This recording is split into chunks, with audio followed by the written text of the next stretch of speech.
Job, chapitre 41. Troisième discours de Dieu, la puissance indomptable de ses créatures.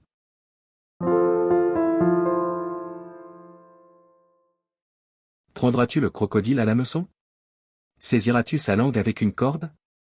Mettras-tu un jonc dans ses narines? Lui perceras-tu la mâchoire avec un crochet? Te pressera-t-il de supplications? Te parlera-t-il d'une voix douce? Fera-t-il une alliance avec toi, pour devenir à toujours ton esclave? Joueras-tu avec lui comme avec un oiseau? L'attacheras-tu pour amuser tes jeunes filles? Les pêcheurs en trafiquent-ils? Le partagent-ils entre les marchands? Couvriras-tu sa peau de dard, et sa tête de harpon? Dresse ta main contre lui, et tu ne t'aviseras plus de l'attaquer. Voici, on est trompé dans son attente, à son seul aspect n'est-on pas terrassé. Nul n'est assez hardi pour l'exciter, qui donc me résisterait en face? De qui suis-je le débiteur? Je le paierai. Sous le ciel tout m'appartient. Je veux encore parler de ses membres, et de sa force, et de la beauté de sa structure. Qui soulèvera son vêtement? Qui pénétrera entre ses mâchoires? Qui ouvrira les portes de sa gueule? Autour de ses dents habite la terreur. Ces magnifiques et puissants boucliers sont unis ensemble comme par un sceau.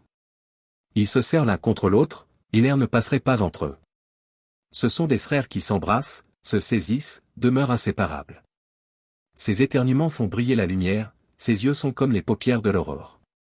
Des flammes jaillissent de sa bouche, des étincelles de feu s'en échappent. Une fumée sort de ses narines, comme d'un vase qui bout, d'une chaudière ardente. Son souffle allume les charbons, sa gueule lance la flamme.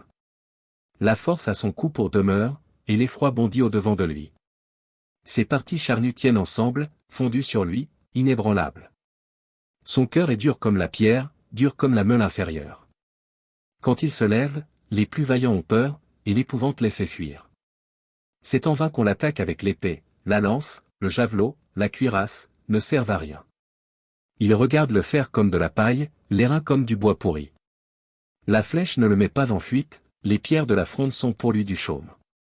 Il ne voit dans la massue qu'un brin de paille, il rit au sifflement des dards. Sous son ventre sont des pointes aiguës, on dirait une herse qui l'étend sur le limon. Il fait bouillir le fond de la mer comme une chaudière, il l'agite comme un vase rempli de parfums. Il laisse après lui un sentier lumineux, l'abîme prend la chevelure d'un vieillard. Sur la terre nul n'est son maître, il a été créé pour ne rien craindre. Il regarde avec dédain tout ce qui est élevé, il est le roi des plus fiers animaux.